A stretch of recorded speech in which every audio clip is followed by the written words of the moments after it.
all sorts of puppets, every kind you could imagine. Ooh. Oh, it's That's a string puppet dog. String puppet, that is, yeah. All right. Yeah, and we've got hand puppets, and rod puppets. Can we see some? Come this way. Puppets for your finger to wiggle round and round. Puppets that stand up and walk along the ground. Puppets for your hand. Puppets on a string. Puppets who can move about and do amazing things. There's a duck and a horse, a teddy bear of course, a squirrel with a very bushy tail. There's a funny little clown who keeps dancing round and round, and every single puppet is for sale.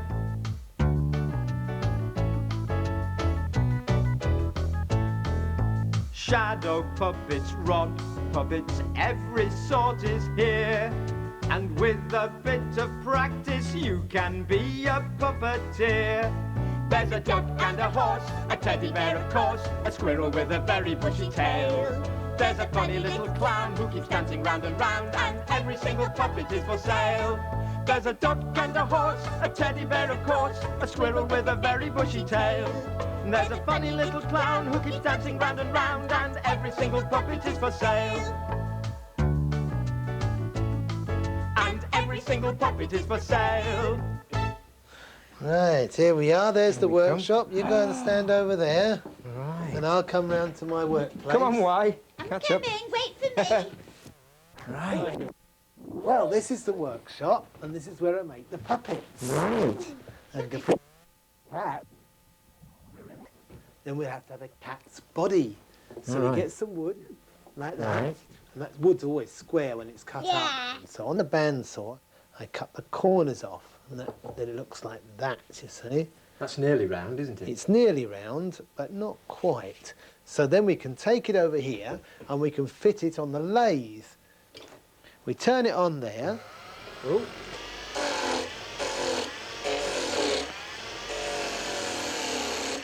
Come that way. I hope it doesn't get near us. So do I. Ooh. And that makes it round.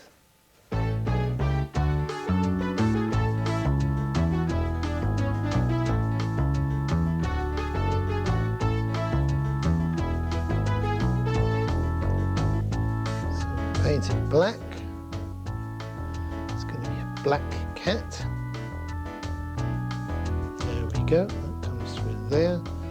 And now all we have to do is to tie a knot. And another.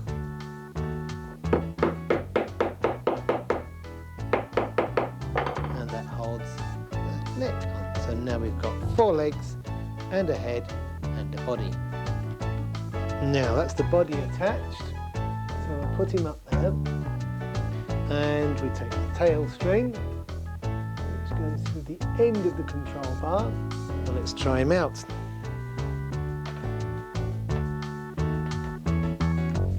The wiggly tail. Now, if you want to make the dog, we need a pattern, and we hold the pattern on the fabric and draw around the pattern. There we go. And then we've got the dog's head drawn onto the fur fabric. And that looks like fur. Because there's lots of work to make a puppet, so I have to do both sides of the head. That's very good, isn't it, Charlie? Oh, Charlie? Where's Charlie gone? There. Oh. oh, I didn't see him go, did you? Did I? Oof. Goodness. Ah. I had an idea. Going to play a trick on Y. I'll disguise myself with this puppet, the big bad wolf. See if I can give her a fright. Charlie! Yep, here she comes. Charlie? Excuse me, have you seen Charlie anywhere? Did you see that? I'm sure that puppet moved. Roar! Ah! Roar! Oh, it did. Oh, Charlie, I wish he was here. Oh. She hasn't realised it's me. Oh, hello, little bird. What are you doing here? Oh, hello, Big Bad Wolf. My name's Y, and I'm here with two friends of mine, Amy and Luke, because Mel's going to make two puppets for us. They sound delicious. Delicious? Oh, what if he wants to eat me? You haven't eaten my friend Charlie, have you? Excuse me, could you open your mouth, please? Wider.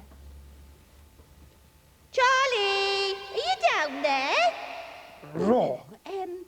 Charlie, is he the very handsome one with a red cap and spectacles? He could be. Oh, I know where he is. Do you? Yes, he's very near. Where? I'm here. Oh, This is me. Charlie. Oh. Were you scared? Scared? Yeah. Me? No. There. I knew it was you all along. Oh, did you? Oh, well. Listen, I've had an idea. What? While Amy and Luke are having their puppets made, I thought we could go and visit Mel's Wish Tower Puppet Museum. Mel's Wish Tower Puppet Museum? Indeed. Where's that? It's down on the seafront. The seafront? Yeah, so you could look at the sea while we're there. Oh, great. Come on, then. I'll just go and get my coat, and then we'll have a stroll down the prom. Oh, great. Are you going to come? See you later.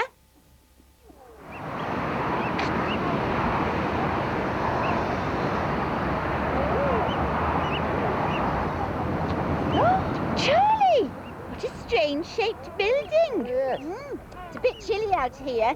Shall we go in and have a look, then? Oh, yes, please. Come on, then. Oh, and Charlie, What? promise me, none of your tricks this time. I promise. Come on.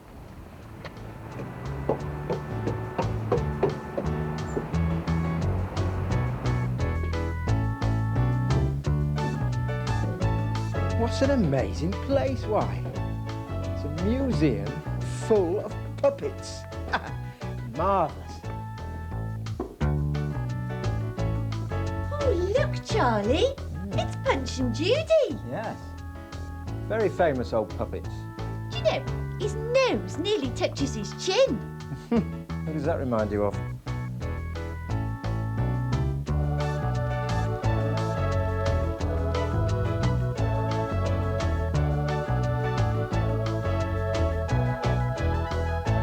Oh, there's loads of puppets in here, isn't there, Charlie? I know why, yes. Look at those. Where are they from? I think they might be from China, you know. China. Oh. Do you think our puppets are ready yet? Oh, I don't know. Shall we go and have a look? Yes, come on. There we go.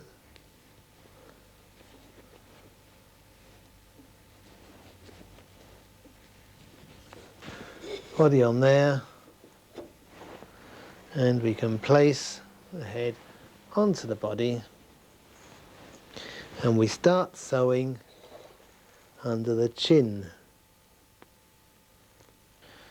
Now, I don't know if he likes having needles put into him, but I'm sure he'll be very happy to have a head, won't he? There we go.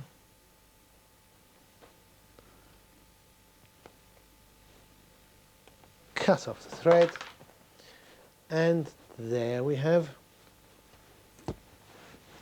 our puppet. There we are. I think they're just about finished. What do you think? Oh, he's beautiful. Marvellous. Shall we have a look at this one first? That's the What's this one? I made that. You watched yes, him make you watched it, me didn't you? make it. And what is it? A cat. And a wiggly tail. Look at that. Waggles. Yes. Can it say meow? It's going to say meow. Meow. Can you say meow? Meow. Meow. What are you going to call the cat? Should we give him a name? Elbow. What's his Elbow. Brilliant Elbow name. the cat. Brilliant name for a Elbow cat. the Excellent cat. name. No, Elba. Alba. Alba. Even better. I prefer elbow myself. Elba, elbow. Alba Elbow. Brilliant. Brilliant. Now, is there anything for Luke? Well, I think so. Let's have a look. Let's put that one up there for a go over moment. there. There we go. Here's. And what's this one? And dog. It is indeed. Hello, Luke. Well, there we go. I think he looks forward to coming to you, Luke. So you take him. There we are. Put him on your hand and you try and work him now. There we go. Thank you. There we go. I think it's time to go home, don't you? Come on, let's go and get your coats on upstairs and then we'll take you back to your mums and dads. And then we better be getting back to the workshop, why? Well, thank you very much, Mel. Bye-bye. Bye-bye. Come again soon. Oh, I will. Well, that was interesting, wasn't it? I think Amy and Luke are really going to enjoy having those pets, and they're going to be ever so easy to look after as well. Well, they still need taking care of, you know. Otherwise they can get in a right tangle, like this Pinocchio puppet. There. Charlie, Yes. do you think you could make me a puppet, please? Because I haven't got a pet. Oh, I could make you a simple puppet, yes, but, I mean, you've got a whole selection here. I mean, why don't you want to use one of these as a pet? There's Mr. Tortoise here. No. How about him? No. I want the rabbit, please. You want the rabbit? All right. The rabbit's going to be your new pet. My pet. It's time we were going. See you next time. Bye-bye. Bye-bye. Hello. Hello. Now, what shall I call you? Wybird is our guest here at CBBC tomorrow afternoon. Don't miss that. Coming up next today, though, we've got another top stop for you, plus Enchanted Lands.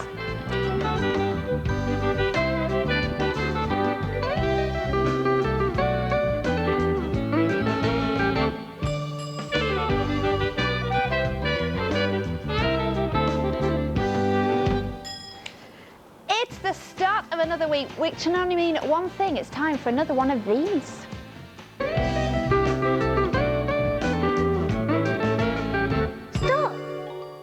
It's the top stop. Thank you very much, Otis. It certainly is. We started showing these last week when I was away, but I have one for you today on our special bus stop. It's the Bodger and Badger stop. Have a look at this. Everything you need on this stop to do with Bodger and Badger. We've got Bodger here, Badger here, Mr. Smart even puts in an appearance, and over there is Mousy, and all around you can see it's covered in mashed potato. Thank you very much to Amy Vickery, who was 6 years old in Bristol for that groovy stop.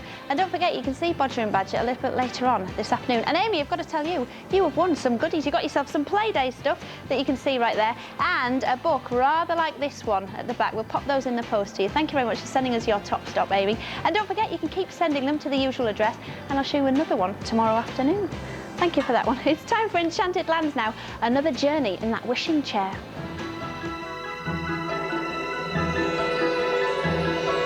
Have you ever heard of a magic wishing chair? It's a fantastic story that we can all share.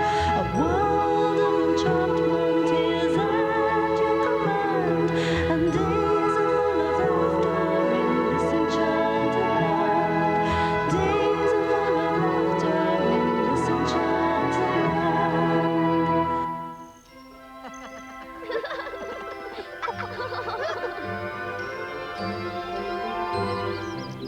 Oh, nearly. Watch this. Yes! Winner! No, you're not the winner. That was a cheat. Never. You magicked it into the pot.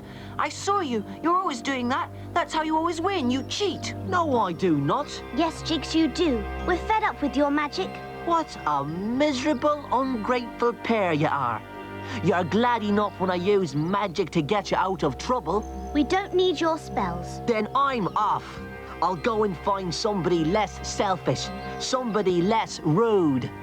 That Jigs, he makes me so angry. Me too. Look, Peter. What a strange bird. It's yellow. What's so strange about that? Well, I've never seen a bird like that before. Hey, Peter, look at the wishing chair. It's worried about something. Perhaps it's wondering where Jigs has gone. Yes, well, I'm worried about Jigs too. I know. We've never had a row with him before. We were rotten to him. Yes, we were. But I think the chair wants to find him. Well, so do we. Come on, Molly. Let's hope the chair knows where to look. Oh, chair, do find Jigs, please. Where do you think we're going? I don't know. All I can see are trees. No, Wait a minute. Look.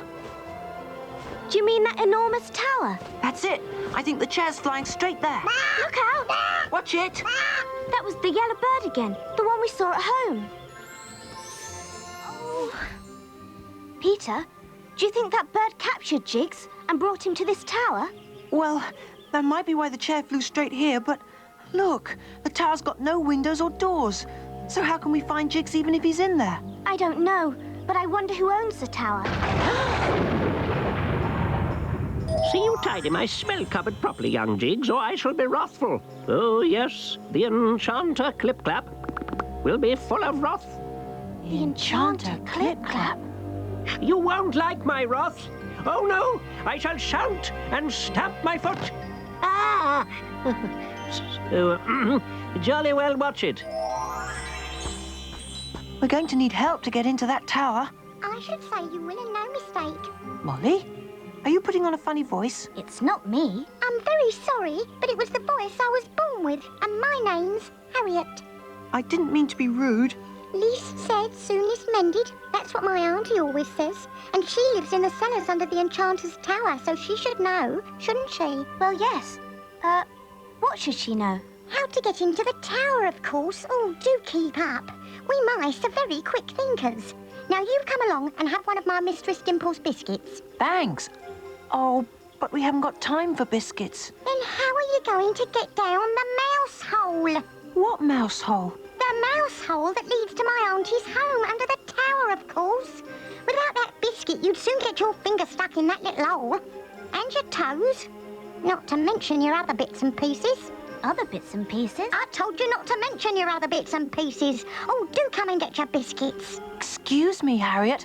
Are the biscuits magic biscuits? Tell me, pray, how would great things like you get as small as a mouse without eating a magic biscuit? Eat. Molly! Peter? We're tiny. Well, if you go round eating magic biscuits, what do you expect? Come with me. Auntie! Oh, sorry, Auntie. Were you having a nap? Least said, soonest mended. Told you. That's what Auntie always says. I brought some children to rescue a friend from the Enchanter Clip-Clap. You don't mind, do you? Least said, soonest mended.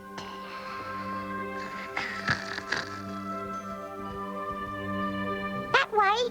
Good luck. Watch out for little pussykins. Who? The Enchanter's cat. The Enchanter's cat? Big thing, covered in fur, 4 paws, eats mice. Bye. Thank you, Harriet. Well, let's look for Jiggs.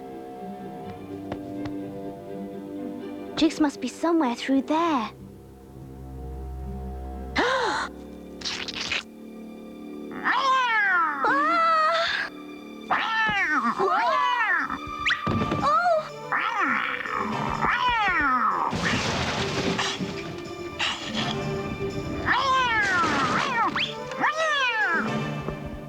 Molly? I'm okay. The cat's gone down the steps. Quick, shut the door.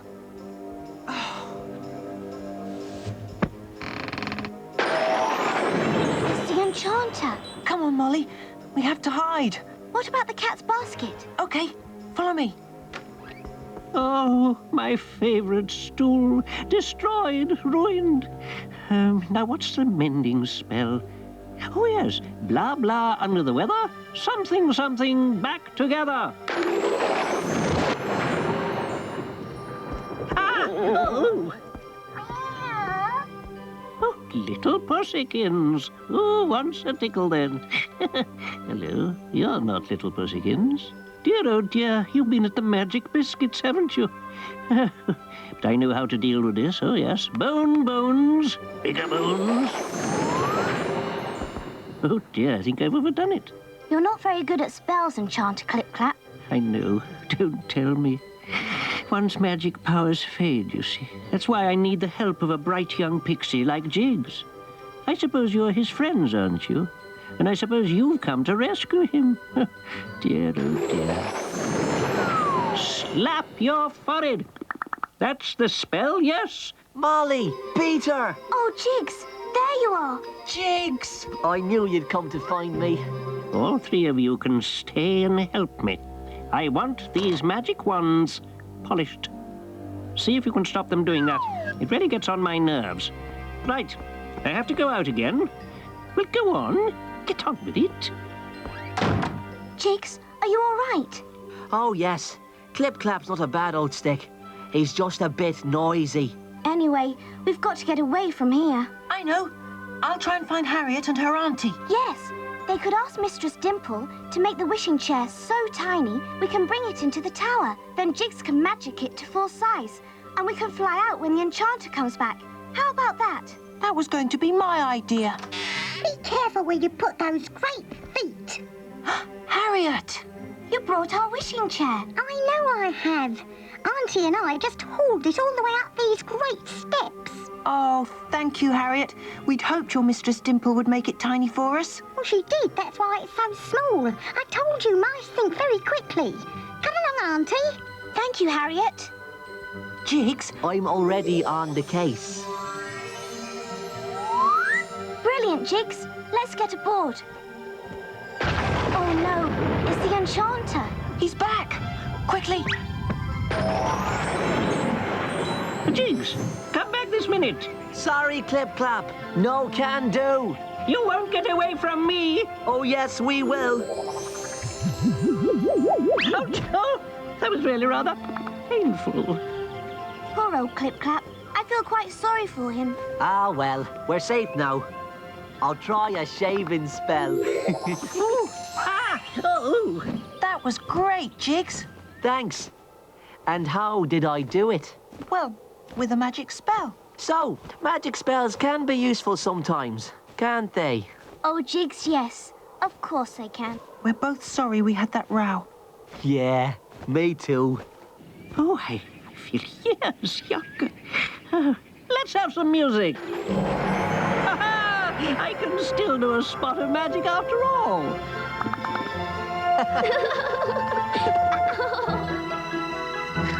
I'm trying to make that sound that wizard was making then. How does he do that? More Enchanted Lands at the same time next week. Coming up this afternoon, we've got Bodger and Badger for you. And it goes all high-tech in Seagull's Rest, let me tell you. And talking of high-tech, you need to have a look at this.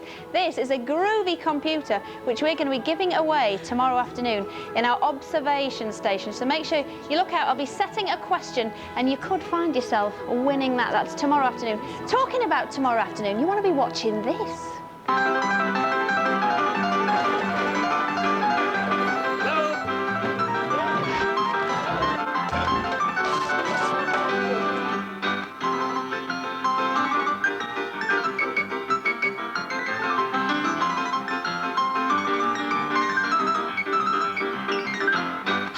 The master of mime, the master of disaster. An accident waiting to happen. Every Tuesday at 5 to 4 on Children's BBC One. And tomorrow, Les helps a gardener out with his prize tomato. And I should tell you, in Record Breakers later, they've got a prize Christmas pudding, and we've still got Fudge to come. And right now, Bodger and Badger. Everybody knows Badger loves mashed potatoes. Excellent shapes and eats them every day. Bodger and Badger, Bodger and Badger. La la la la la la la la la. Bodger and Badger, Bodger and Badger. It's going to be brilliant, Badger. Our own intercom system. Can't wait. We'll be able to talk to every room. Yeah. And they'll be able to talk back. Can I plug it in there? No, not yet. It's taking ages. That's a very delicate instrument, Badger. Is it? Yeah. Got to work carefully. Carefully. Slowly. Slowly. Be very precise. Oh, very precise. I can do that. What? No, don't bash it. No, give me that. Give me that. I said work delicately. Oh, what have you got to say about that? Smashing. Smashing? So what's next? Thanks, Badger, but I think I managed this on my own. I can't see Mercy. Hey, what? Ooh, there's this hat. And there's my fire hat. And my pirate hat. And my favourite Mexican hat. Mercy, Mercy, Mercy. Hello, what's all this then? Hello, Badge. I'm trying on my favourite hats in my new mirror. Simon gave it to me this morning. Oh, you mean the new water heater cover? Yeah. It's lovely mirror, Mercy. This is my favourite. Oh, yeah, hats, very nice. What are you doing? A Mexican wave? Testing, testing, testing. This is Simon Bodger. Yeah, he must have got it working. What, Badge? Come on, I'll show you. Oh, look, Mercy. There's the speaker. Hello, speaker. Oh. Hello. Ooh. Testing. Ooh. 1, 2, 1, 2. 3. Testing 1, 2. 3. 1, 2, 1, 2. 3. He can't hear you, Mercy. Look, I'll show you. Little Bo Peep has lost her giraffe. Giraffe? Badger, can you hear me? Yeah, can you hear me? You're a bit muffled. Is this better? A bit better. Try going somewhere else. Okay. Badger? Hey, Badge. Hello, Badger. Hello, Simon. Oh, I can hear you really clearly now. That's good. It's amazing. You sound just like you're right next to me. That's because I am. Oh, that's because you... Oh, Badger. Brilliant potatoes intercom. Yeah, isn't it? So all I need to do now is go into town and get some guests. I'll go on my bike. I'll get it for you. Hey? What? Hey, what's this? Badger? Hey, what's going on? Hey, wait, what's the big idea? Hey, why is my bike all in bits? I was taking it apart to see how it works. Yeah, now you've broken it. Look at this wheel. It's not wheelie broken. Wheelie broken. I could soon mend it. Hey, what are you doing? You stop! Stop! Will you stop that bashing? Okay. Look at the state of this bike. Oh, I'm just going to have to walk into town. I'll see you later. Bye. And don't touch that intercom, right? All right, Simon. Just a little touch. Oh, it's you, Mercy. What are you doing? Not touching that green button. Oh, you mean that green button? There. No! Oh, well, now you've turned it on, Mercy. May as well try it out. Hello, and welcome to Radio Badger and Mercy. Do you want to say hello to everybody, Mercy? Here you are. Oh, ooh, we have our first caller. Hello. Oh, hello. Is that the Seagull's Rest? Correct. I've just arrived in Puddleford and I'd like to spend a week's holiday in a hotel. We'll have a lovely time and thank you for calling. Oh. Now then. Ooh. Hello. I meant your hotel. Have you any vacancies? Yeah. Oh, good. I'll be over in 10 minutes.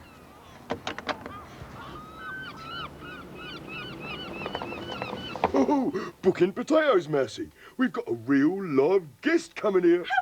Hooray! You know, I can't wait to tell Simon. Ooh. Hello? Quick, Mercy. Hello? Anyone about? It's another guest. No, well, I'll just have to try somewhere else. Quick, Badge, he's leaving. Right, here goes. Hello. What? Welcome to Seagull's Rest. What are you? Oh, I'm a, Are you some sort of a voice activator? Yeah, that's right. Well, I never knew the place would be so high-tech. I'd like to book in. Where do I sign? Here. Oh, I'll need a pen. Trevor Tucknot. Choose a key. Oh, wow. No. Number 2. That'll do. Marvellous technology. That's all right, I can manage. I'll find my own way. Marvellous. Absolutely marvellous. Oh, he's left his hat. Hey, so he is. No problem, potatoes. Come this way, please. The place looks so ordinary from the outside. Ah.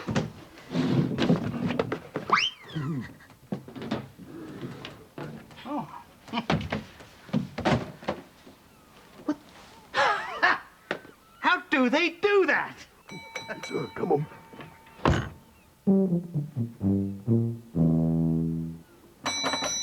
Hello? It's Mrs. Bobbins about the room. Please sign the book. What? I am a voice activator. What? I will respond to your every command. Will you? Yeah, you are in, room 3. Am I? I'm not sure I like this voice activation. My dear lady, let me allay your fears. Oh, are you the manager? I only wish I were. No, I'm merely a humble guest, enjoying tomorrow's technology today. Oh. Watch this. What time is tea time? What time do you normally have tea time? Oh, 6. 7 o'clock? Then it's 6:30 o'clock. You see what I mean? Room 3, allow me. Isn't it marvellous? Mashed potato, mashed potato, mashed potato, mashed potato, mashed potato, mashed potato, mashed potato. Oh, hungry work booking in guests, Massey. Yeah, Dad, very hungry work. Oh, I'll tell you what, Massey, I'm ready for this. Hey, and... Oh, come in, oh. Lovely cheese. Okay. Hello. Hello, is that room service? Yes. I'd like a sandwich sent up. Okay. Thank you. Haven't even had my dinner yet. All right. Hello. Room service? I suppose you want a sandwich and all. How did you know that? Thank you. Marvellous. Marvellous. Come on, Massey, lost it. It's too heavy. Ooh, I know how to make it lighter. Oh, yeah? How's that then? Ooh, lovely cheese. Oh, Massey. Yeah, hang about. What's wrong, Badge? They won't want to see us. Won't they? No. They'll want to see something mechanical. And all silvery. Like my mirror. Like your... Exactly like your mirror. Come on. Room service. Your sandwich. And yours. What are they? They're robots, of course. Thank you very much. Thank you very much. You're welcome.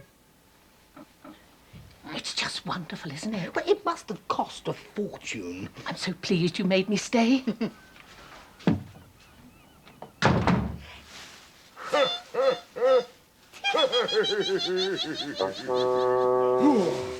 Dinner time at last, Ray. Hey, Badge. Oh, not another cup of tea, Massey.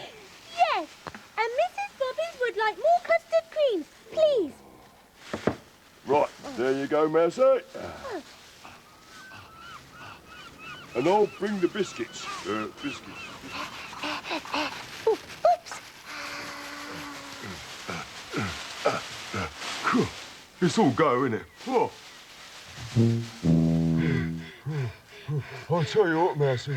Oh, I'm pooped out potatoes. Me too. A robot's work is never done. Hey, Badge. Yes, Massey? I don't want to be a robot anymore. Well, we have to keep it up till Simon gets back. Oh, I hope it's soon. Yeah, would be sooner if I hadn't mended his bike for him. What if more guests arrive, Badge? Well, that'll be more teas, more snacks, more up and down, down and up. Oh, we'll have to think of something. I'm too tired to think. It's all right, Massey. I've got it.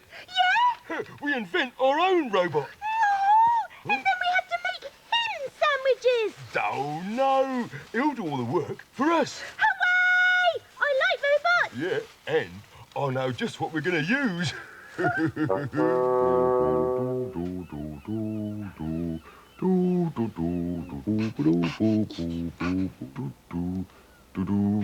Oi, oi. Hi. Nice to meet you, Rob. Hello, Rob. Yeah, how's it going, Massey? Nearly finished.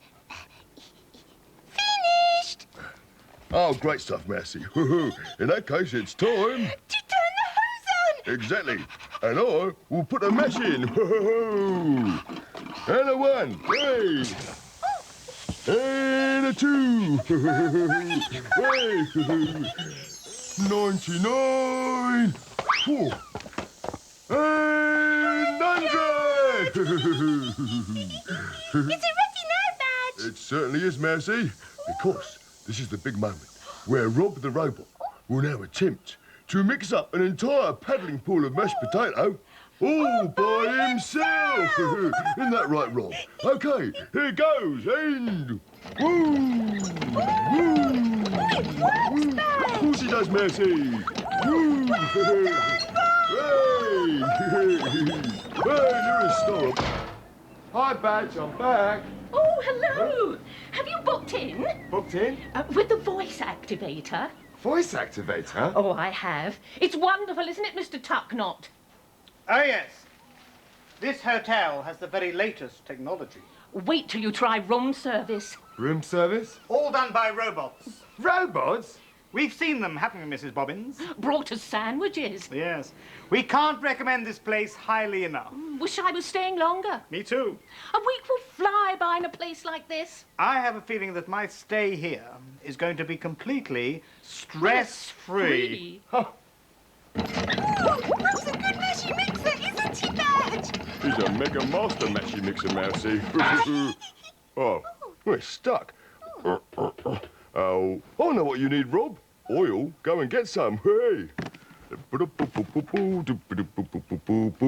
There. Right, let's try now.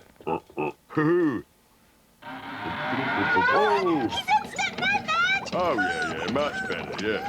Oh, yeah. Oh. Except it's going too fast. I can't stop him. Oh. Stop, Rob! Rob! I can't wait to see what they do for supper. Mrs. Bobbins, I wonder what it'll be.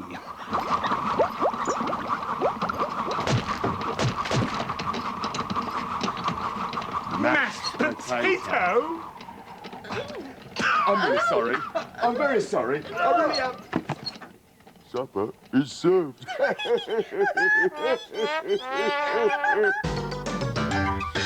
I thought it was all going a bit too well, wasn't it? More mashy mayhem next week. Fudge falls in love next. Bodger and Badger, Bodger and Badger. La la la la la la la la. Bodger and Badger are never far away. In Record Breakers later on, they have got a giant Christmas pudding. And we've got Blue Peter for you. Stuart's going to pop in and tell us all about that. But right now, Fudge is in love.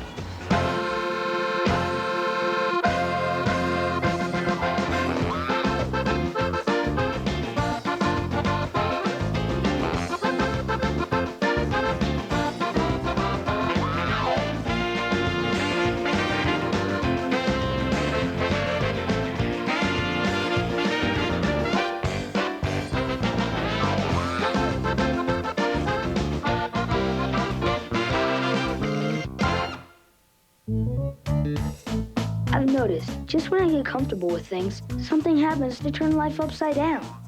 And most of the time, that something is Fudge. Bases are loaded and Fudge is at back. Wait, Fudge. Here's the pitch. And he hits it over the fence for a touchdown. That's home run, Fudge. No, Pete. I hit a touchdown.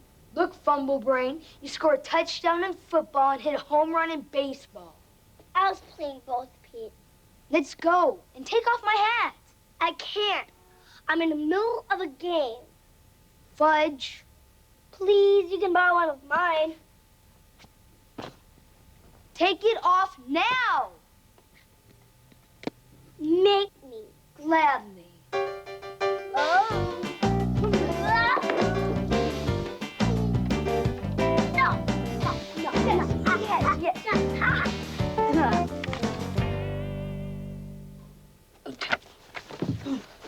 Give it back, Pete! picture of Sheila. Sheila, give it to me. She's my girlfriend. Now give it back. No problem. You can have it. At least I have a girlfriend, Pete. At least I don't, Fudge. Hi, Henry. What you doing? Hi, Fudge. I'm adjusting the sprinkler system. Sprinkler system? What's that for, to make the floor grow? No, Fudge. It's to put out a fire. There's a fire? Call the fire department. Fudge, it's in case there's a fire, flame brain. Oh. Come on, let's get at it.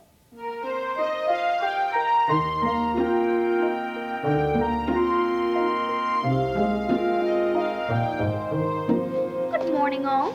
I'd like you to meet my friend Mei Mei, who's visiting us from China. Mei Mei, this is Jimmy, and Henry. Koda lida chanchuen do hula. That's a traditional Chinese greeting that Tony Fu in 6A taught me. Well, what did he say, Mei Mei? Go ahead, tell him. I think he said, the egg rolls in my pocket are soggy.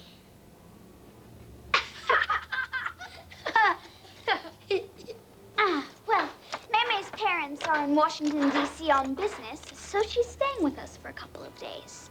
Mei Mei, I'd like you to meet Fudgy. Hi, Mei Mei. And his brother, Peter. Hi, nice to meet you. Nice to meet you? What's wrong with you, Pete? Nice to meet you. I'm sure it's been a special treat. Oh, sweet youth of love, thou art like a spring flower.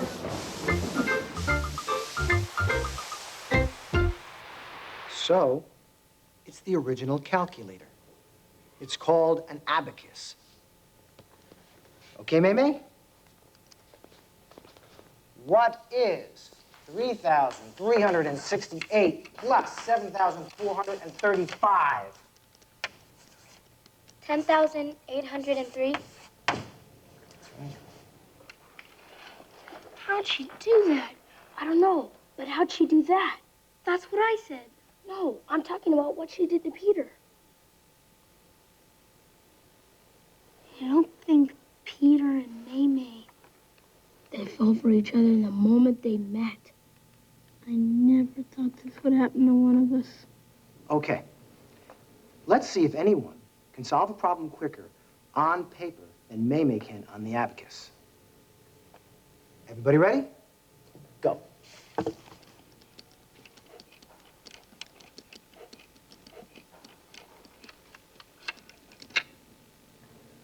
Looks like Mei Mei won.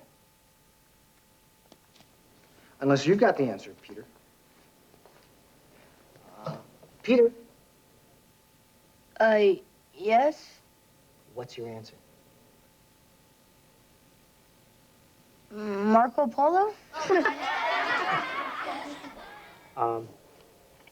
We're doing math, Peter.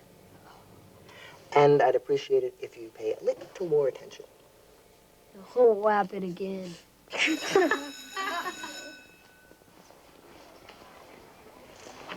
Hey, you seem a little spacey this morning. Yeah, got something, or should I say someone on your mind? What are you guys talking about? Peter Hatcher, would you please come here for a moment? Excuse me, guys, but a royal lowness is calling.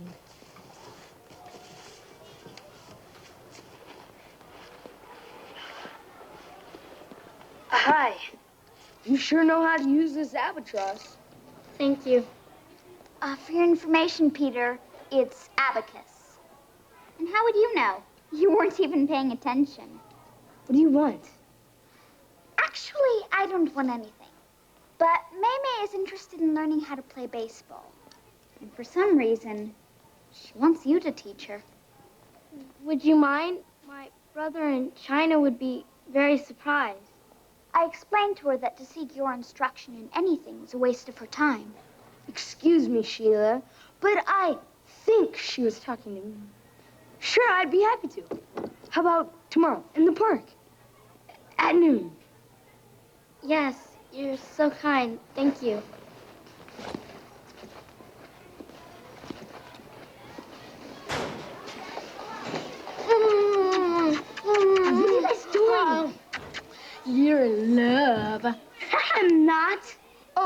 she was just daydreaming about Marco Polo then, huh? Or should we say, Parco Molo? Cut that out. I've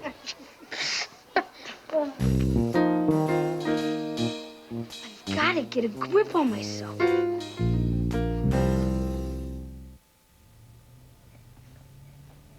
Hey, Pete. I thought you were going to play ball in the park. I am. So why are you washing your face when you're just going to get it dirty again? Because I want to. You want to wash your face? Yes. How come you're wearing that fancy shirt? The others are dirty. All of them? Fudge, what do you want? Nothing. Didn't you brush your teeth already? I want to get cavities, right?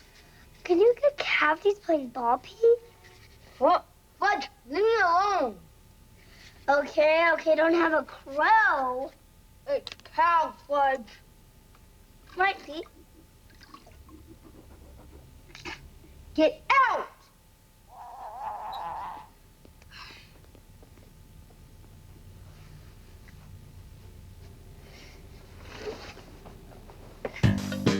Yeah. Sheila Bogner.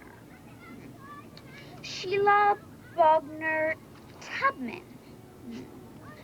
Ms. Sheila Tubman Bogner.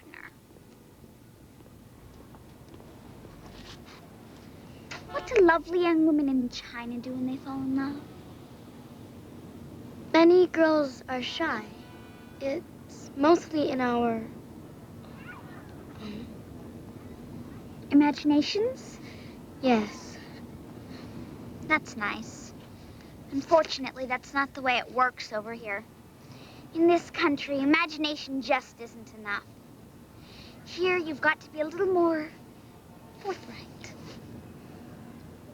Forthright? It means be sure he knows how you feel. If he has a question for the class, I'm there for him with an answer. If his blackboard is a mess, I'm there to erase that problem away.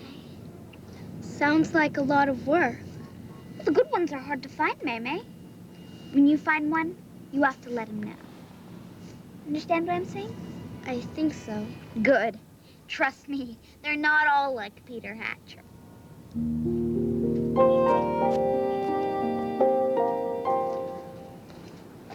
I still can't believe you're wearing that fancy shirt. Hey, my grandma bought me this. What are you doing? Maymay's in the park.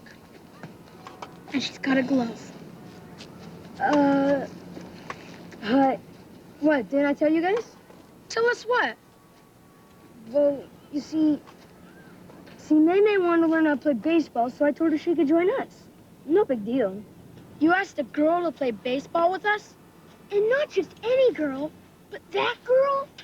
And you think that's no big deal? It's not like I have Sheila or something. No, it's much worse. Wait a second. Why? Well, first she teaches you how to play an ablabacus. Abacus. See, you can even say it. Then you teach her how to play baseball, and then the next thing you know, you were talking to each other like it was normal or something. And then, when you least expect it, she gives you the look. What's the look?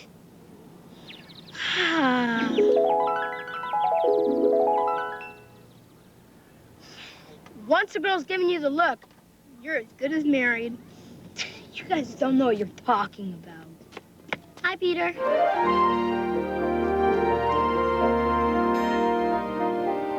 Well, I'll see you later. Yeah, have a nice life.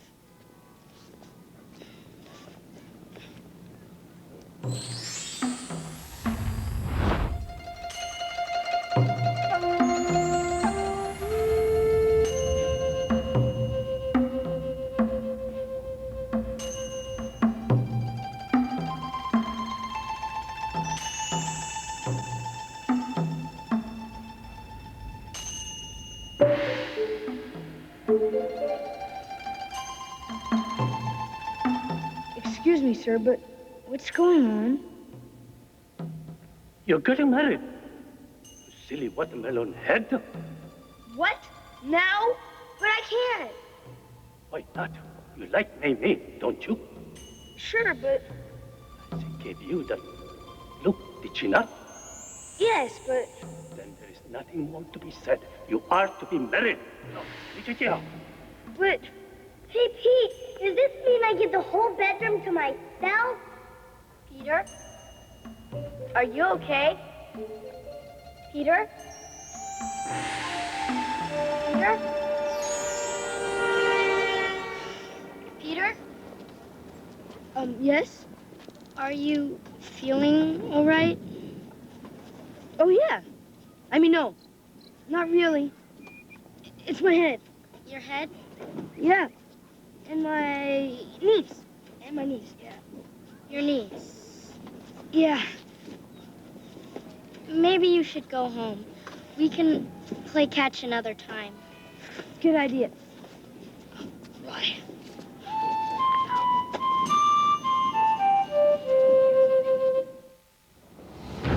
Peter!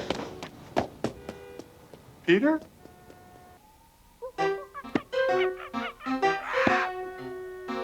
Thanks for saving me, Fudge. Welcome, Rumpy.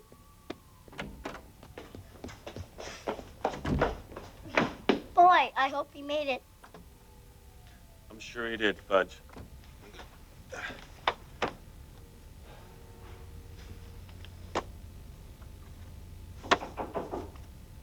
Peter. Everything okay? Never better. Mind if I come in? No.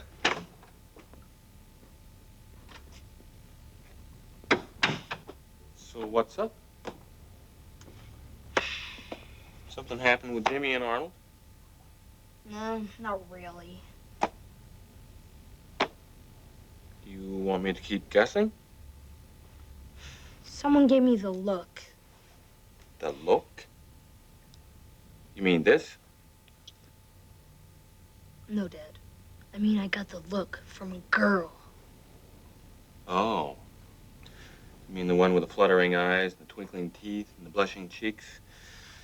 You mean that look that reprograms the brain so that you don't know how to walk and you barely know how to talk? Yeah, that's it. It's a wonderful feeling, huh? Ah, if you get it when your friends are watching. Feel like telling me who it is? Mei Mei. She's visiting Sheila from China. She leaves today. China? It's a bit inconvenient. Look, I know this is not easy for you, but you'll adjust. Believe me, this won't be the last time you have to get over a crush like this. Really? There'll be others? Afraid so. Oh, hi, Henry. Hi. I just came up to see if Peter was all right. Well, I think so. Maybe I should check.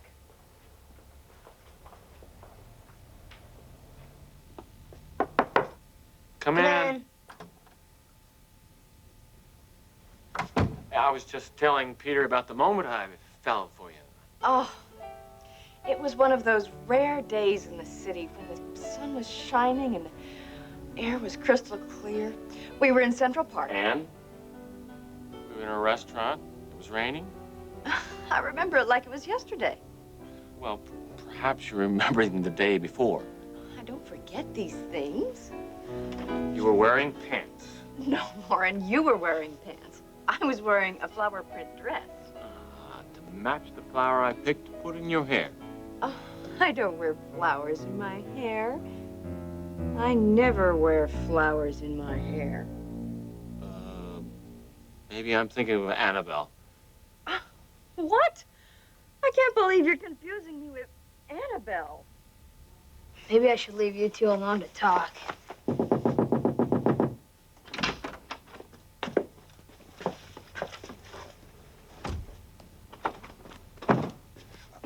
I couldn't help but overhear you talk about Annabelle.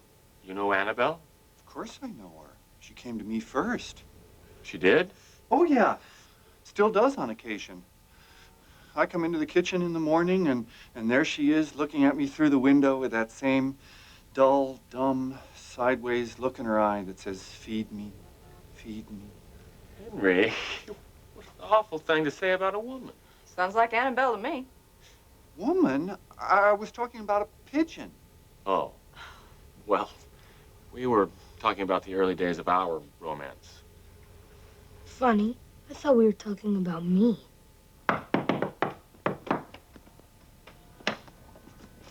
Hi, Fudgy. Is Mamie here? I don't think so, but if she is, she would be in the bathroom. Oh, Annabelle has a lot of friends. There's Icarus, and there's the Wright brothers. Excuse me, Henry, but as much as I'd like to stay, I have to go. Hello. Hope I'm not interrupting anything. Oh, no, not at all. Come on in, Sheila. Pull up a sink and make yourself comfortable. We were talking about pigeons. Anything to add? Actually, Sheila, we were talking about romance, but we got a little sidetracked. Lamore. Enough already. And I thought I was going crazy. Turns out I'm just catching up with the rest of you. Come on in, everyone else has. Here they are. Hi, Maymay. I just came by to see if you were feeling better. Yeah, I thought I'd feel a lot better if we were playing baseball in the park. Let's go. Hey, Pete, can I come too? Sure, Fudge.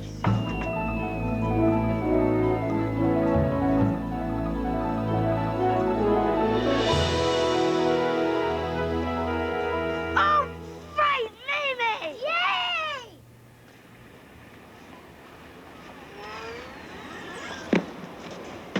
Thank you, Fudge. You're welcome, Maymay. I'd better go back. We'll walk back with you. Okay, Ben. Hey, Peter, where are you going? Oh, well, Maymay's leaving soon, and I'm going with her. She gave me the look. What can I say? I'll stay in touch. Don't believe everything you hear, even when it comes from your best friends.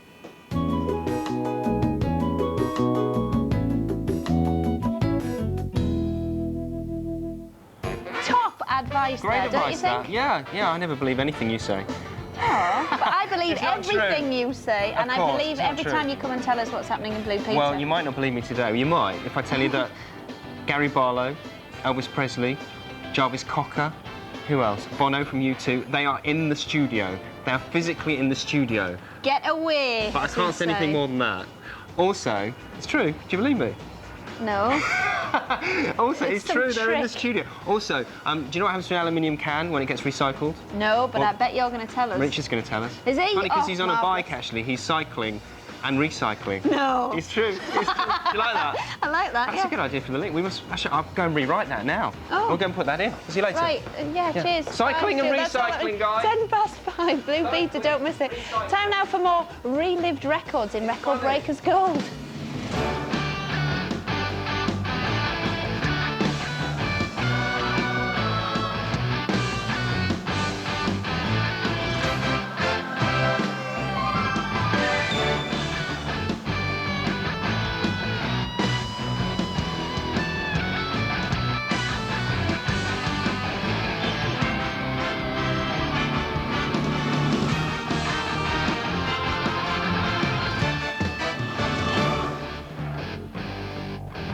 Hello! Hiya, and welcome to the virtual theme park of wonders that is Record Breakers Gold. Once again, we've been hard at work finding the very choicest moments from over 25 years of record breaking. We'll have a Christmas pudding so very large it'll take Santa and Oyster to help us until Easter to finish it. And in the studio, a star of astronomical proportions. We're checking with Cheryl and Roy. I meet a woman who gets to grips with a pen in a very unusual way, and a bunch of half-wits in silly costumes will be in the studio too. Nothing's changed then. They're talking about the crew. But first up, two guys with a serious axe to grind at an international woodman competition in Australia.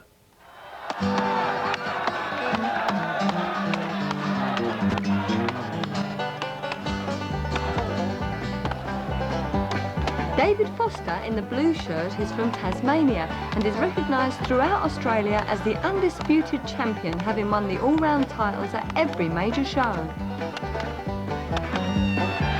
Is it sharp enough, David?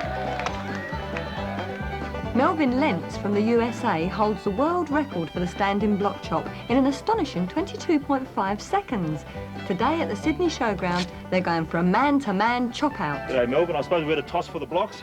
Yeah, I'll pick a couple out of there that suit one another. Okay, well, these two here I reckon we'll pick. Okay. Get him out. The record that we are going for today is the 350mm standing block. Now, the standing block record is 22.5 seconds. We're actually cutting mountain ash here, and that is the softest wood of our hardwood. So there is a little bit of difference in the wood, but I'm sure that we'll do our best.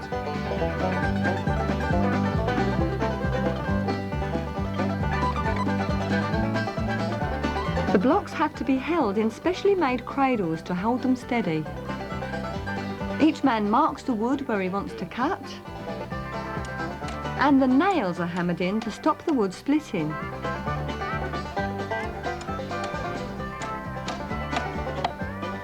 Picking the right axe for the job is essential.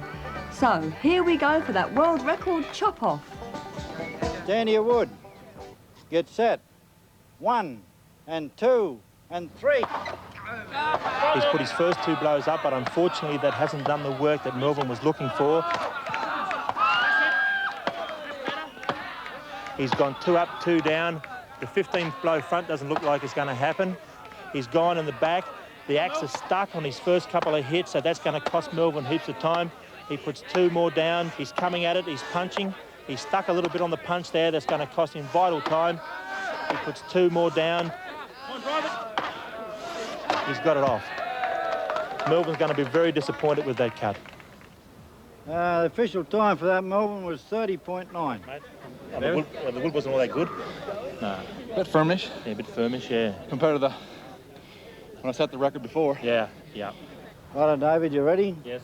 Now, can David do better? 1, 2, 3. Hey, David's opened up real big on his first 2 hits, and his first 4 hits have really done a lot of damage on shifting the wood. There he's going for a 10-hit front. He's on his turn. And 2 up. He's going for a record here. 2 up, 2 down, and he's getting ready. Oh, that cost him a vital second there. Be close to the record, though.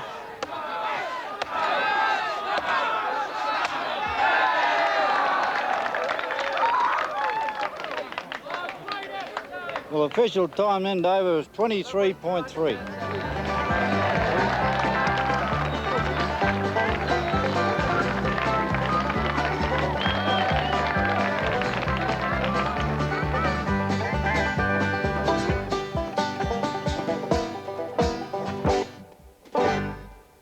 Now, Record Breakers has been around for ages, but our record's nothing compared to a programme fronted by a veteran TV presenter who's an old pal of ours and a hugely popular personality too.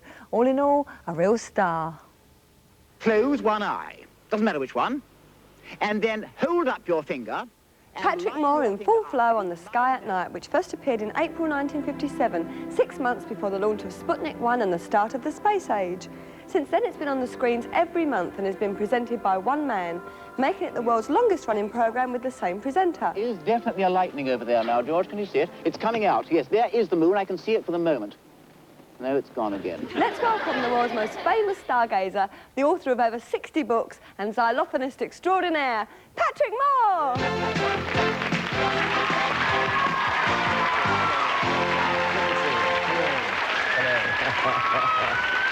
Oh, well, Patrick, we thought that we were very good with 18 years of Record Breakers, but 32... Newcomer. I know.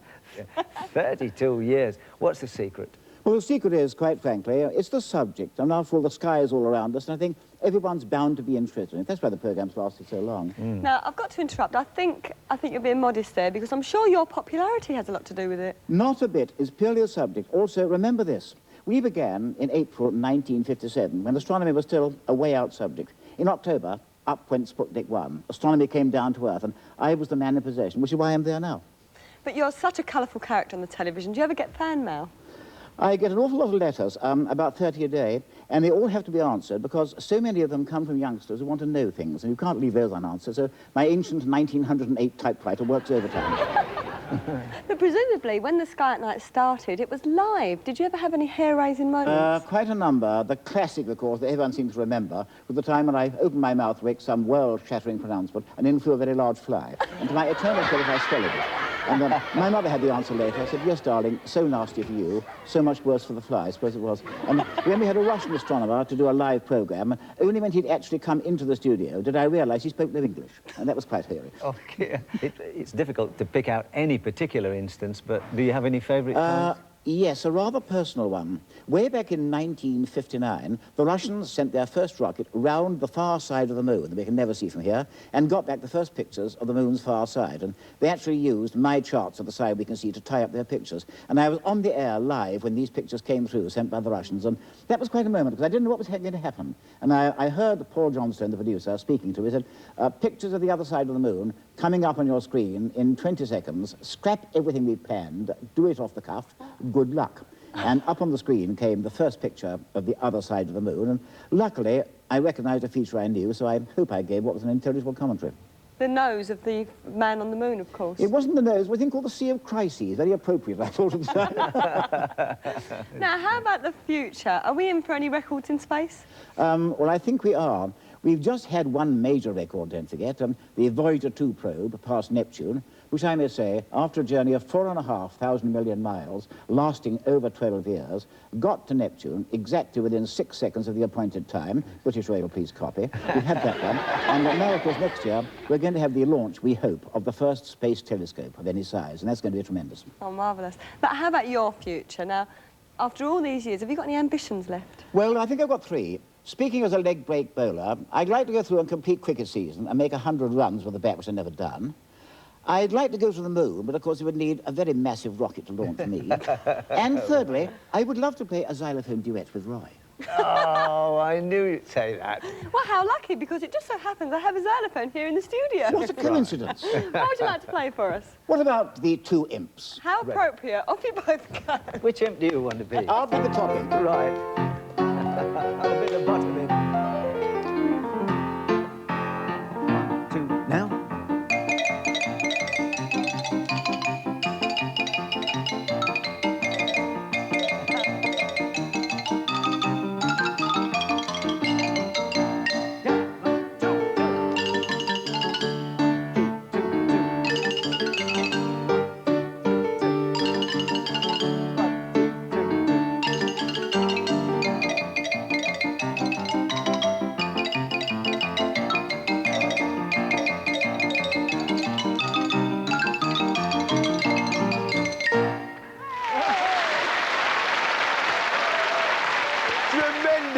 At last, someone who speaks faster than me. And you know what? That space telescope that Paddy was talking about was launched in 1990 and is, of course, the Hubble, which regularly produces fantastic new images of deep space. Now, Cheryl has never been one to turn down a free meal. So when the village of Afton invited her to taste the world's biggest Christmas pud, enough said. What? And here we are in Afton on Festival Day. Well, as you can see, everybody's turned out to see whether Afton can beat the record for the world's biggest Christmas pudding. Now, the current record stands at 3,064.42 pounds, and that was set in Kensington, Australia. Well, everybody in the village has been working really hard to try and beat that record.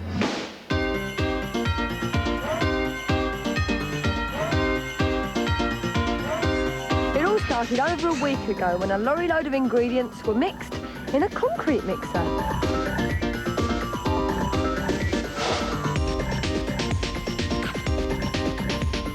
The mammoth mound included 930 pounds of raisins, 930 pounds of suet, 225 pounds of flour, 1,980 eggs, 3 gallons of brandy and 6 of rum. And there's also 1,605 pounds of secret ingredients. And if you think you can find out what they are, forget it.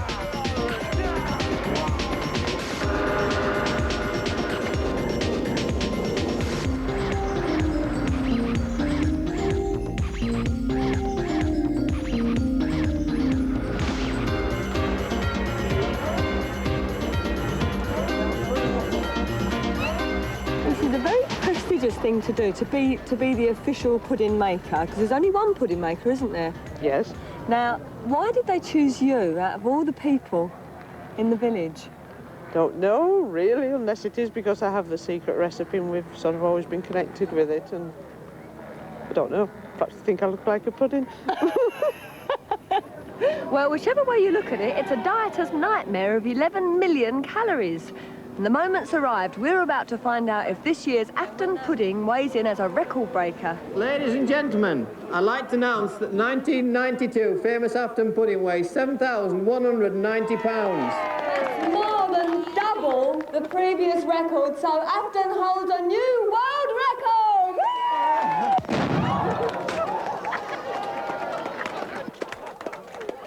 Here we go, everyone. Whoa! Right then, this is it, the moment of truth, the very first cut of the Christmas pud. Are you ready, Mitzi? Whoa! Look at that. Oh! Scrub. A bit of cream and this will be delicious. Oh, makes me feel all Christmassy. Smell.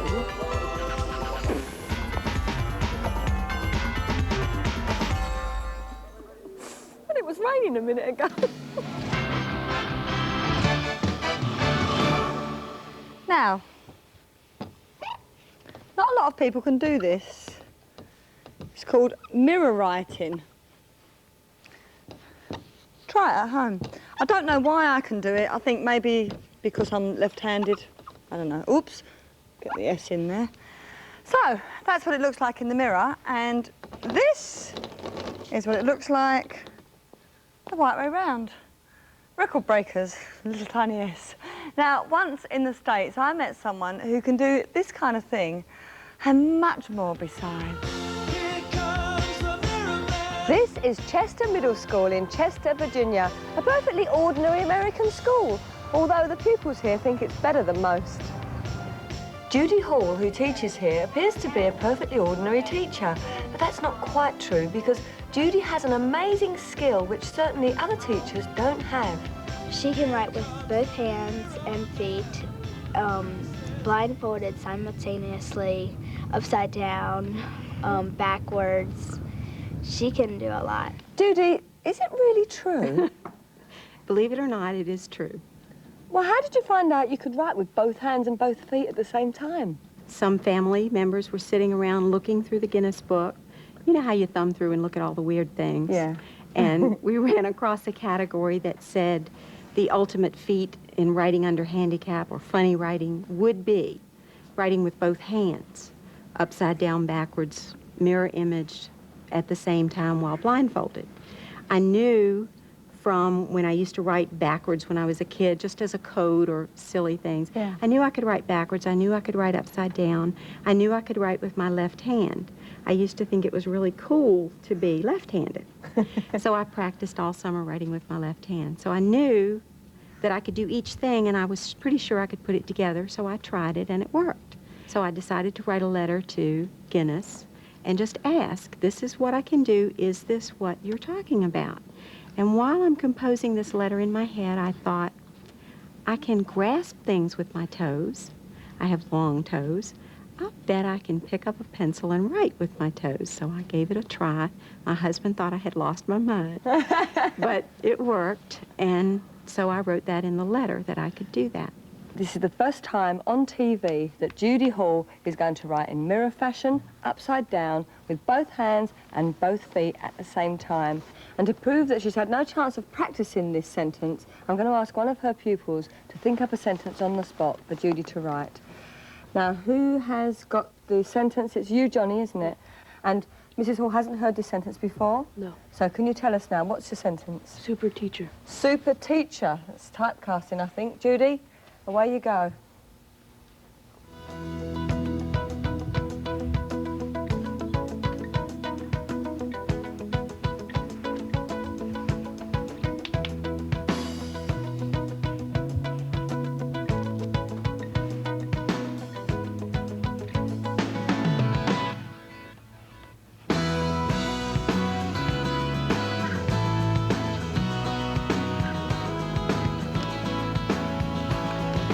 OK, let's have a look at this.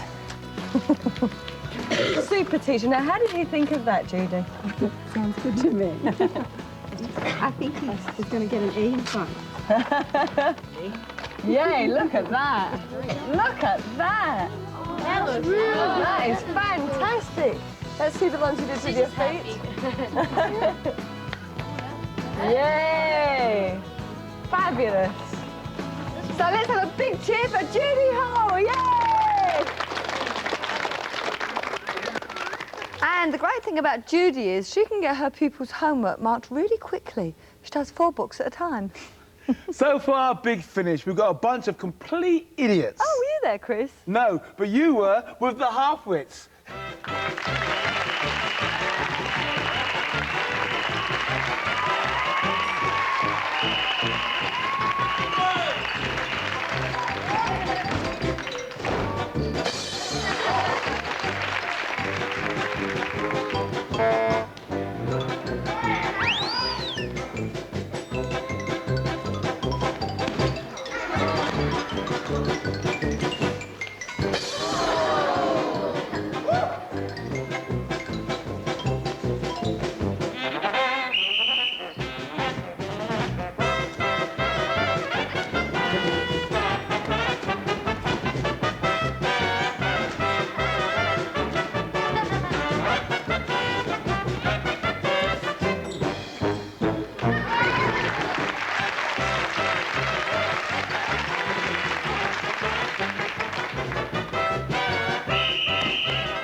Oh, that's wonderful stuff. Thanks so much. Now, you're all accomplished acrobats, aren't you? That's right, yes. How long does it take to work out a routine like this? Well, a few months to get the timing off to a T, you know. And Yeah, the group you've got to keep working together. Know it. exactly what everybody's doing. That's it, yes. And you're going to use all this expertise for a record That's break, right, aren't you? yes. Paul's attempting to break the existing world record of doing a dive tuck somersault over a line of people. Over a line of people. And here he is now to This demonstrate. is Paul. Give us a demo, right? lads. This is just a few people. That's This is right. to give us the idea. Just over our lads to show you what's going Okay. on. Hey, great. Well done. Yeah, Paul Gurney. So how many people are you going to try and jump over? Today, 38. That's the record. Well, 37's the record. 37's the record. I'm going to try and do 38. And it's all people jammed up together. Yep. It's the number of people. Are you going to do it dressed like this? No, I'm going to get changed. OK, well, you go and get changed, and we'll set it all up for you. Thanks. Good luck. This record stood for over 13 years, and to give us an idea of why it's so difficult, let's welcome an old friend of Record Breakers who knows her acrobatic onions, Suzanne Dando!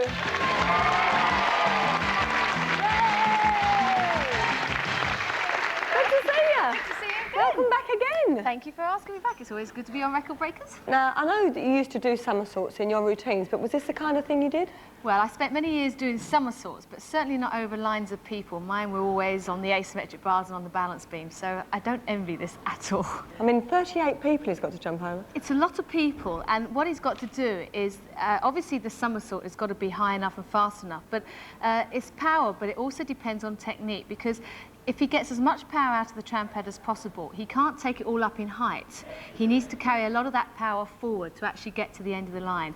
I think he'd do it. It's, you know, it's tough, but I think he knows what he's doing. I'm sure he does. And because we never do anything by halves on Record Breakers, we're going to have 2 lines of 38 so that he can go right down the middle of them. And I can tell you that I wouldn't relish being underneath a flying half-wit. So let's give a big Record Breakers welcome to the physical education students from the University of Brighton, Chelsea School and St Mary's College, Twickenham. Well done.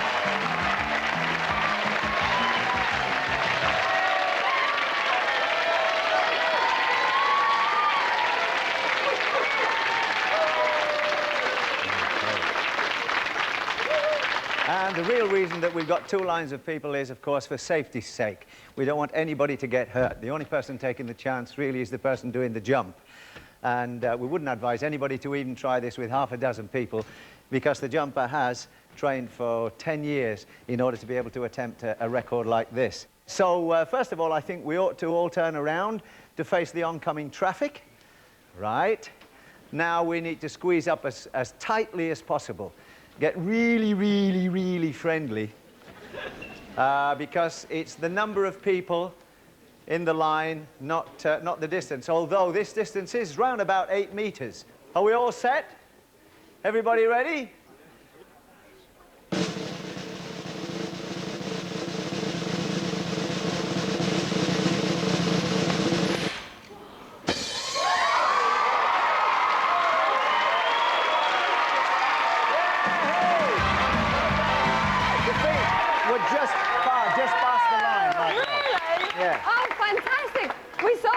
But then we didn't see the landing and we were going, was it, wasn't it? But it's the important thing, isn't it, the feet, where the feet actually land. But obviously, the start of it, the run-up, the position on the springboard, and the height and distance. Yeah. Well done. So that's acceptable. Absolutely. Great, 38 absolutely. people. Yes. Well done. Yeah, thanks, Suzanne. Thank you.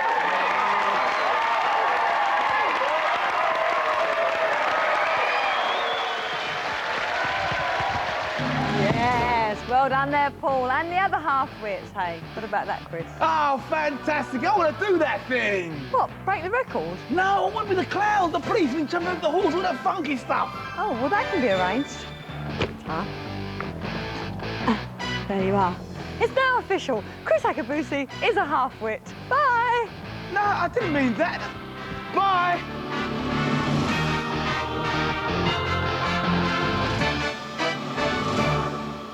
Oh, that was a bit rotten, wasn't it? More golden records for you at the same time next week. Coming up this afternoon, it's Newsround, presented by Lizo. But don't forget, on Friday afternoons, you can see Newsround Extra. And this week, Dr. Dave has got a special report for you, and he joins us now. Hello. I haven't seen you for ages. I know, it's great to be back, yes. It's lovely to see you. Tell us about this Newsround Extra, then. Well, on Friday, what we're looking at is fat children, children who are overweight. And in fact, it's called Children Too Young to Diet. Oh dear, how much of a problem is it then, being overweight? Well, it is a big problem. What we're talking about is actually children who are very overweight and what is termed obese children, but also children who aren't slightly podgy. You know, we're really talking about quite fat children. And the worry is that fat children become fat adults, and fat adults get lots of health problems. So, you know, lots of people are concerned. And British children are fatter now than they've ever been. They're 20% fatter than they were 25 years ago. Dear me. Now, this isn't just a case of a doctor rabbiting on, is it? Because you're actually talking from experience. Yes, I was much bigger than I am now, and I don't think people really understand what it's like to be teased, to be bullied, and to be called names like I was called squidgy and fatty and so on, you know. Oh, and no. it's very hurtful, and you don't want to do swimming, you don't want to exercise, so you get fatter and you start comfort eating and things. So I don't think, you know, people really understand. So, you know, all those sort of problems. So what kind of things can you be doing to help yourself then? Well, you mustn't get obsessed, but you must actually eat lots, but lots of the right sort of things and lots of exercise. But exercise can be fun, as we've said before many times, you know, going out rollerblading, whatever you want to do. But, you know, lots more tips as well on Friday. Super duper. And you actually talked to another celebrity, don't you, that... Yes, I did. Mark Spate, who's from Smart. I mean, he was actually very fat as a child, and we've got the pictures to prove it. And, of course, he isn't now. And he tells us how he did it and how he lost the weight and why it was important for him. Marvellous. Well, thank you very much. It's lovely to see you. And you. Don't forget, Newsround Extra. What time is it on again? 5 to 5, Children's BBC One, Friday. Marvellous. We've got Newsround Extra on the way for you this afternoon, and Blue Peter a little bit later on. And I believe Grange Hill, things got rather heated last week, so make sure you're watching tomorrow. Here's a little taster. The assault on Judy Jeffries was a serious attack which happened after dark and outside of school hours.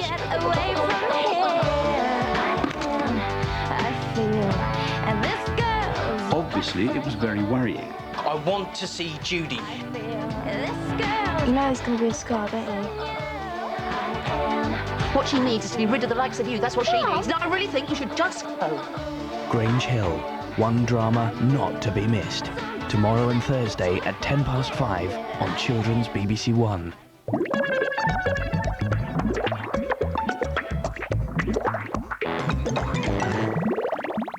We've got Blue Peter for you here in about 10 minutes' time, but first, here's this afternoon's news round with Lizo.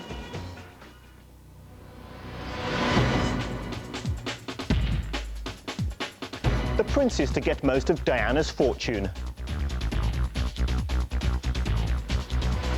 And the perfect vehicle for a couch potato.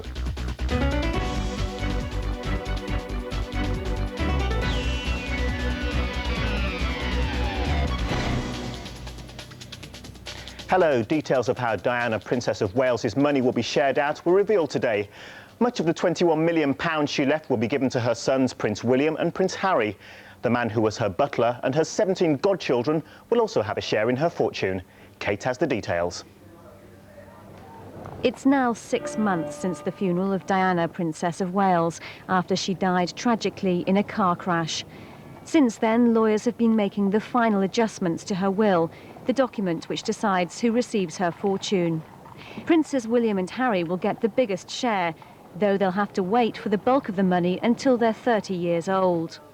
Diana's butler, Paul Burrell, seen here in the background, will get £50,000. Her 17 godchildren, who are mostly the sons and daughters of her friends, will also benefit. They'll get some of Diana's personal possessions. Diana's fortune is made up not just of money, but also jewellery, dresses and other personal belongings. The princess's wedding dress will be left to either charity or her children. It could even go on display in the future. Royal wills are usually kept private, but lawyers decided to publish it because of the intense interest in Diana. Copies can be bought at Somerset House in London for 75p.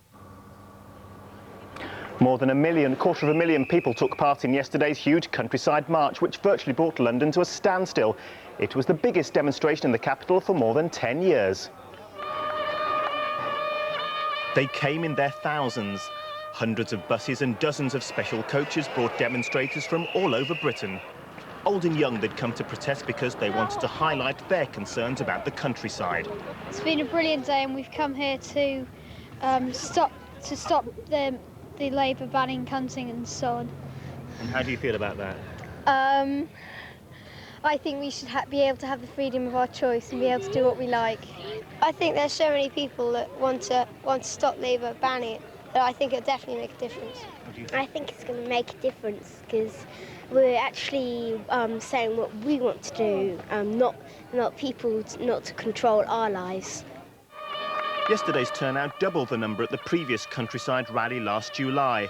At both marches, people were protesting against attempts to ban fox hunting, much to the anger of animal rights campaigners. There are a lot of people here, but if you compare that to the rest of the population of Britain, when 73% of the population are against fox hunting, it's absolutely nothing. It's almost laughable. We're just asking the government today to listen to us, listen to the core people of the countryside who have come, left their work, left their homes, left everything in the country for the day, made this trip to London, many of them for the first time and probably the only time. This time the protesters were still defending their right to hunt, but they were also concerned about other rural issues. They want to stop building on many areas of the countryside, and they also want the government to take more action to keep the farming industry alive.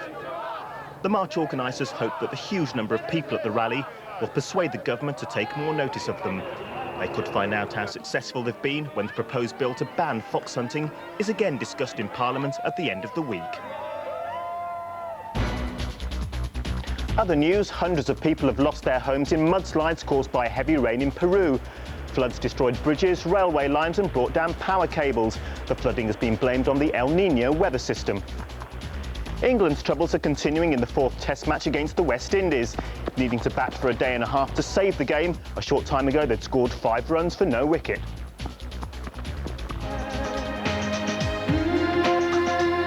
Madonna's new single Frozen has gone straight to the top of the charts. It's her 8th British #1 and her first since Vogue made it to the top slot in 1990.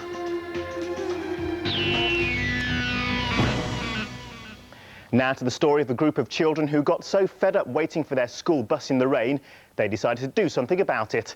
The teenagers spent a year and a half raising funds and designing a bus shelter for their tiny village, Shudi Camps in Cambridgeshire. Stuart Maisner reports. No, I don't think it should. Waiting for the school bus has never been such a pleasure for 14-year-old Claire Lowry and her friends. It was Claire's idea to raise money to build the shelter, and this morning the teenagers were the first to use it. Everybody came 5 minutes early just to sit in it to sort of keep warm, but yeah, it does work. It's a lot bigger and sort of better than I thought it would be, and it doesn't stick out as much as I thought it would be, so it blends in quite nicely. Claire raised funds to build the wooden shelter by contacting businesses and asking for help. She even helped design the wooden shelter and got permission from the local council to build it. She showed remarkable perseverance and just kept pushing on until she got the right answer. She wouldn't let up. And I think that's a really wonderful display of a young person getting on with something and seeing it right through to the end. As for the children who built the shelter, they're looking forward to being caught in a really big downpour. Now to the American theatre, which has literally been taking its show on the road. Crowds of people watched on Sunday as the historic Empire Theatre was slid along a set of rails and moved to a new position further along 42nd Street in New York. The entire theatre, which weighs more than 3,000 tonnes, was raised onto a platform and dragged 50 metres to be part of the new entertainment complex. The short journey seen here speeded up, took 5 hours to complete. And finally, Newsround has often been the first programme to bring you wacky ways of getting from A to B. We've had the motorised garden shed.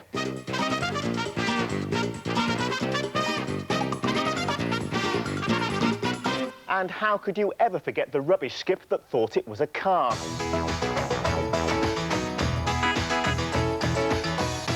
But now Ed China from Farnborough in Hampshire has, we think, come up with the weirdest, wackiest and the most comfortable car so far. Julian Smith reports.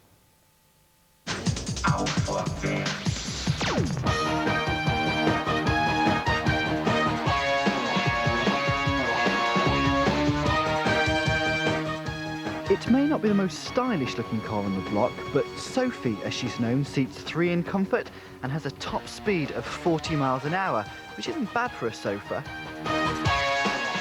No expense has been spared to make the travelling experience as comfortable as sitting in your own living room. There's a lamp, coffee table, a TV for those long traffic jams, and even a pizza if you get a bit peckish. Ed built the car to raise money for an expedition to South America, but he never has to worry about money for petrol. Well, actually, it's based on a Mini, so it's actually quite cheap to run. And there's usually a little bit of change down the back of the sofa if we do run out of petrol. Ed has just been given permission to use his car on main roads, so look out for the latest in travel comfort on a road near you soon. And so for now, that's it. Join us again tomorrow live at 5. Till then, bye-bye.